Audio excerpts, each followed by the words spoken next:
Nuclear energy. Do we need it to stop climate change?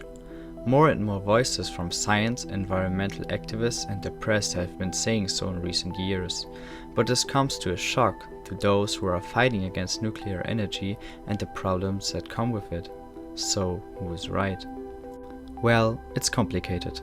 To slow climate change, the world needs to reduce greenhouse gas emissions to net zero.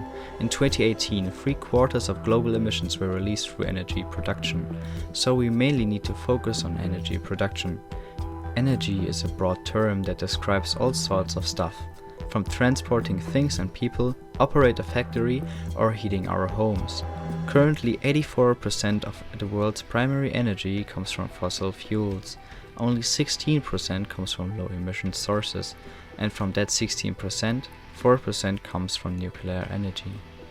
So our civilization relies on coal, oil and gas, and transitioning will be very hard. To escape the fossil fuels, every sector needs to be electrified. For example, switching to an electric car instead of gas. We need to switch to that because we can produce electricity with low-emission technologies, like solar, wind and nuclear. Sadly, electricity is still generated mostly by burning fossil fuels. So as time went on, humanity needed more electricity and renewables couldn't catch up with the need for energy. The other alternative for fossil fuels is nuclear energy, and even though it's not renewable like water, its greenhouse gases are tiny compared to burning stuff. But in the last 20 years almost nothing has changed. For example, Germany is taking down reactors, which seems a bit weird when we look at the countries with the lowest emissions. Their energy comes mainly from nuclear or hydropower, for example France and Sweden.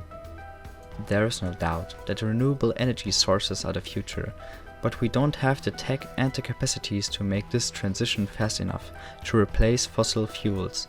Even if we could do that, we have to electrify much more things, for example the way we heat our homes.